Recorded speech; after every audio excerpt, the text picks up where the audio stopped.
हमारे केमिस्ट्री का एक इंतहाई अहम टॉपिक है लॉ ऑफ मास एक्शन। ये पेपर में कई दफ़ा पूछा गया है, एक इम्पॉर्टेंट लॉन्ग क्वेश्चन है। लॉ ऑफ मास एक्शन के बारे में हमने डिटेल से देखना है और एक सिंपल इक्वेशन के ज़रिए से हमने इसको जो है इसमें इक्विलिब्रियम कांस्टेंट की वैल्यू जो है वो भी हमने ड्राइव करना है इससे। तो स्टार्ट करते हैं law of mass action. Law of mass action किसने पेश किया था? सबसे पहले हम ये देखेंगे प्रेजेंटेड बाय गुल्डबर्ग एंड वेज। इन दोनों ने पेश किया था। कब? इन नाइज ने 1869 में लॉ ऑफ मास एक्शन पेश किया था, पहली बात।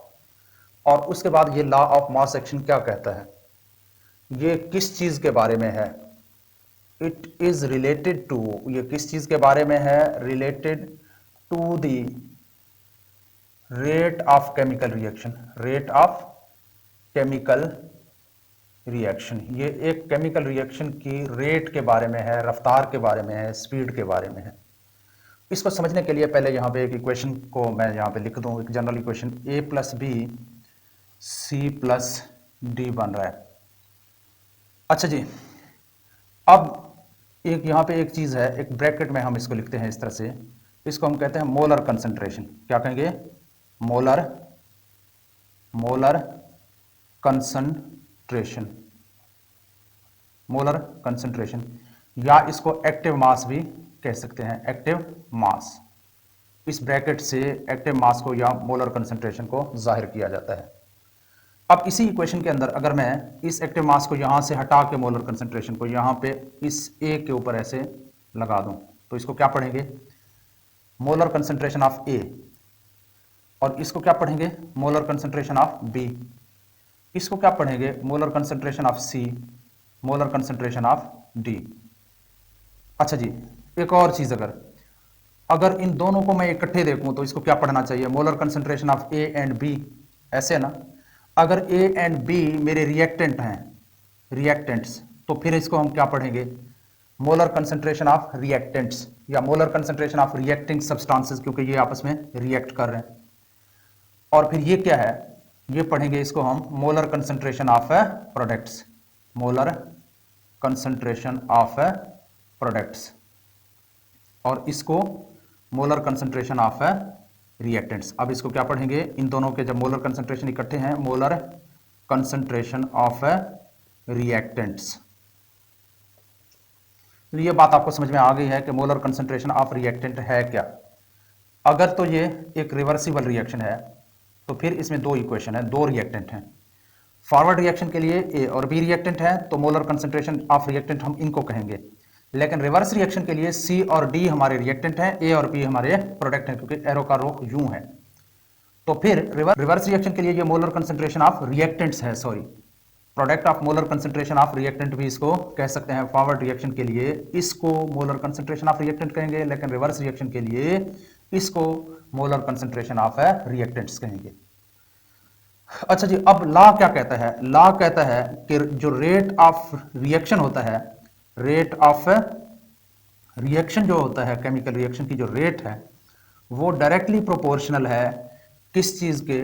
Molar concentration of, molar concentration of reactants, reactants की मोलर कंसंट्रेशन के डायरेक्टली प्रोपोर्शनल है। ये बात क्लियर? लॉ क्या कहता है? जो रेट ऑफ रिएक्शन है वो किसके डायरेक्टली प्रोपोर्शनल है? रिएक्टेंट्स के मोलर कंसंट्रेशन की। अब यहां पे अगर मैं फॉरवर्ड रिएक्शन की बात करूं तो इस रिएक्शन के अंदर हमारा रेट ऑफ रिएक्शन जो है ये डायरेक्टली प्रोपोर्शनल है molar concentration of A and molar concentration of B की। अच्छा जी, एक और चीज, मोलर कंसंट्रेशन को के यूनिट्स क्या है? Units of molar concentration, units of molar concentration जो है मोल्स पर डेसीमीटर क्यूब, ये इसके यूनिट्स हैं। अब बात करते हैं यहां पे rate of reaction directly proportional है मोलर कंसंट्रेशन ऑफ रिएक्टेंट्स के। अब इसी ऊपर वाले इक्वेशन के को मैं दोबारा यहां पे लिख रहा हूं, A plus B C plus D बन रहा है, ये हमारे प्रोडक्ट, ये हमारे रिएक्टेंट। अच्छा जी, अब हमने क्या करना है? इनके ऊपर मोलर कंसंट्रेशन लगा देते हैं। Molar concentration of A into molar concentration of B, molar concentration of C into molar concentration of D. अब रेट ऑफ रिएक्शन हमारा rate of forward reaction, rate of forward reaction. क्यों मैं कह रहा हूं फॉरवर्ड रिएक्शन, क्योंकि यहां पे हमारे दो रिएक्शन है, ये हमारा फॉरवर्ड रिएक्शन है, ये हमारा रिवर्स रिएक्शन है।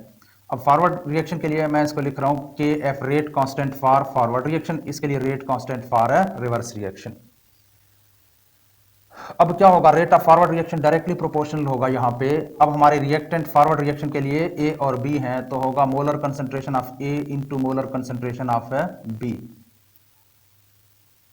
और rate of forward reaction, rate of forward reaction, अब क्या करेंगे हम, इस मोलर कंसंट्रेशन को हटा के इसकी जगह इज इक्वल टू, और यहां पे मैं लगा रहा हूं K F, rate constant for है forward reaction, into molar concentration of A and molar concentration of B.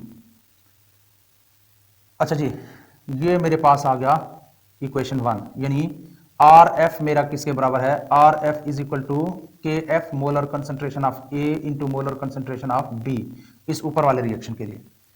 लेकिन मेरा रेट ऑफ रिवर्स रिएक्शन कैसे होगा, रेट ऑफ रिवर्स रिएक्शन मेरा इस तरह होगा, क्योंकि रेट रिवर्स रिएक्शन के लिए मेरे रिएक्टेंट सी और डी हैं, तो फिर क्या होगा, rate of reverse reaction is directly proportional to molar concentration of C into molar concentration of D. अब rate of reverse reaction is equal to, अब मैं प्रोपोर्शनैलिटी कांस्टेंट को हटा के उसकी जगह K F, rate of reverse reaction, sorry K R लगा रहा हूं, into molar concentration of C molar concentration of D, rate constant for reverse reaction. तो यहां पे देखें मेरे पास दो चीजें आ गई हैं, एक मेरे पास रेट ऑफ फॉरवर्ड रिएक्शन आ गया, एक मेरे पास रेट ऑफ रिवर्स रिएक्शन आ गया। अब इक्विलिब्रियम पोजीशन के ऊपर हमेशा क्या होता है, eight equilibrium position, at equilibrium position, equilibrium position के ऊपर हमेशा रेट ऑफ फॉरवर्ड और रिवर्स रिएक्शन दोनों इक्वल हो जाते हैं, यानी ये और ये दोनों इक्वल हो जाते हैं।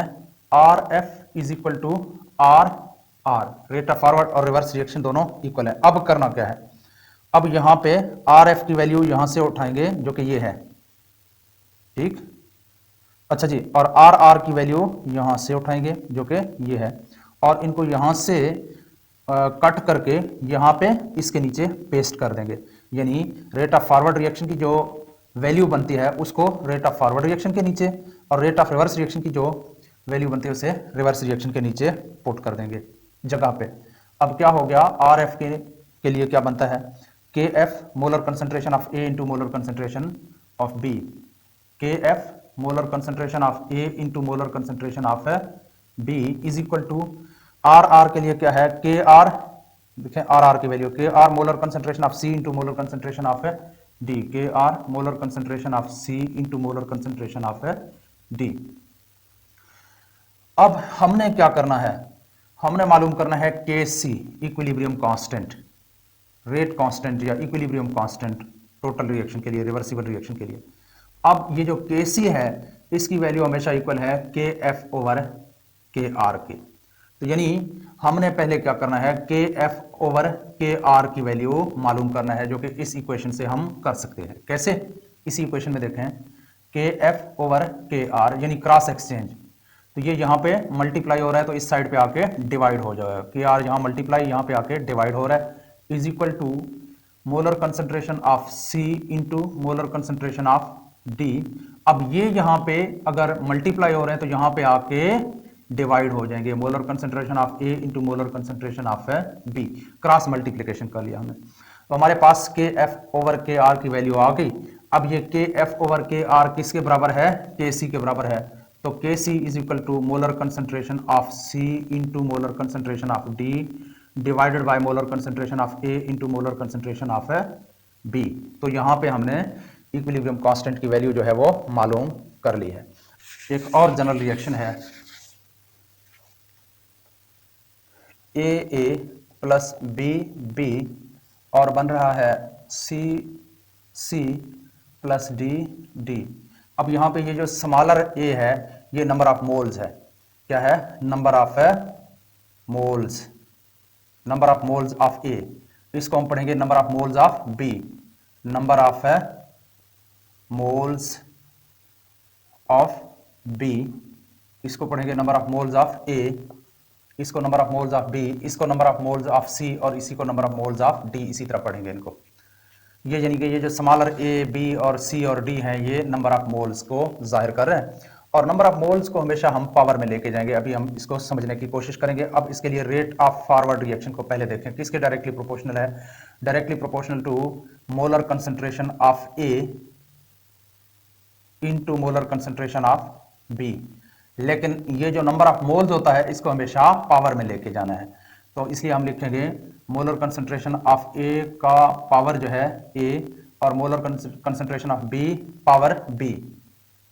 ये हमारा रेट ऑफ फॉरवर्ड रिएक्शन है। अब rate of forward reaction is equal to, इस प्रोपोर्शनैलिटी को हटाएंगे तो rate constant for forward reaction लगाएंगे, K F molar concentration of A into molar concentration of B.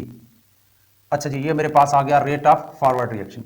अब rate of reverse reaction R is directly proportional to, किस चीज के directly proportional है? Molar concentration of C square C into molar concentration of D का square D. अब R is equal to, इसको हटा के क्या लिखेंगे? K R C molar concentration C, D molar concentration D. अच्छा जी, अब मेरे पास क्या आ गया? रेट ऑफ रिवर्स रिएक्शन भी आ गया, रेट ऑफ फॉरवर्ड रिएक्शन भी आ गया। हमारा काम यहां तक था मेन। अब हम क्या करेंगे? At equilibrium position, at equilibrium position, equilibrium position के ऊपर क्या करना है? R F is equal to R, यानी rate of forward reaction equal है रेट ऑफ रिवर्स रिएक्शन के। अब क्या करना है? यहां से आर एफ की वैल्यू उठाएं, यहां पे पुट करें, यहां से आर एफ की वैल्यू उठाएं और यहां पे इसके नीचे पुट करें। अब आर एफ की वैल्यू क्या है? K F molar concentration of A into molar concentration of B, इसका स्क्वायर ए, इसका B, is equal to molar concentration of C into molar concentration of D का पावर जो है वो डी है। ये हमारे पास इक्विलिब्रियम पोजीशन के ऊपर इनके वैल्यूज आ गया। हमने क्या करना है? K F over K are मालूम करना है, तो क्रॉस मल्टीप्लीकेशन करेंगे। क्रॉस मल्टीप्लीकेशन में, सॉरी यहाँ पे ये के आर है, के एफ के आर है, सॉरी के आर। अच्छा जी, ये वैल्यू, तो अब क्या होगा? क्रॉस मल्टीप्लीकेशन में ये इधर क्या हो रहा है? इधर ये इधर आके मल्टीप्लाई हो रहा है, तो इधर आके डिवाइड होगा, is equal to molar concentration of C into molar concentration of D divided by molar concentration of A to A by molar concentration of B into square B. अच्छा जी, अब K F over K R की value आ गई। अब ये किस चीज़ के बराबर है? K F over K are हमेशा के सी के बराबर है, इक्विलिब्रियम कांस्टेंट के बराबर है। अब इक्विलिब्रियम कांस्टेंट हमारे पास क्या आती है? C divided by molar concentration of A का स्क्वायर बी टू बी का स्क्वायर बी।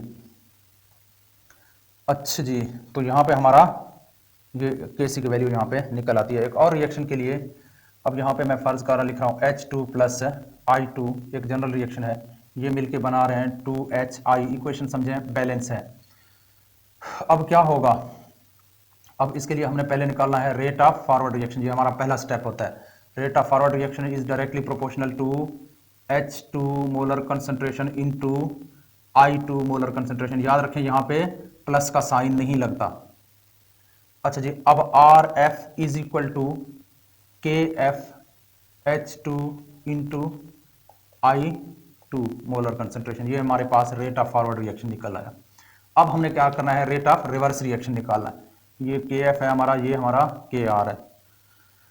अच्छा जी, अब R rate of reverse reaction is directly proportional to HI molar concentration का स्क्वायर, क्योंकि ये नंबर ऑफ मोल्स है, इसको हम पावर में लेके जाएंगे लाजमी। अब आर इज इक्वल टू के आर HI मोलर कंसंट्रेशन का स्क्वायर। ये हमारे पास आ गया rate of reverse reaction. But at equilibrium position के ऊपर क्या होता है? इक्विलिब्रियम पोजीशन के ऊपर क्या होता है? R F is equal to R. Equilibrium position के ऊपर रेट ऑफ फॉरवर्ड रिएक्शन बराबर होता है रेट ऑफ रिवर्स रिएक्शन के।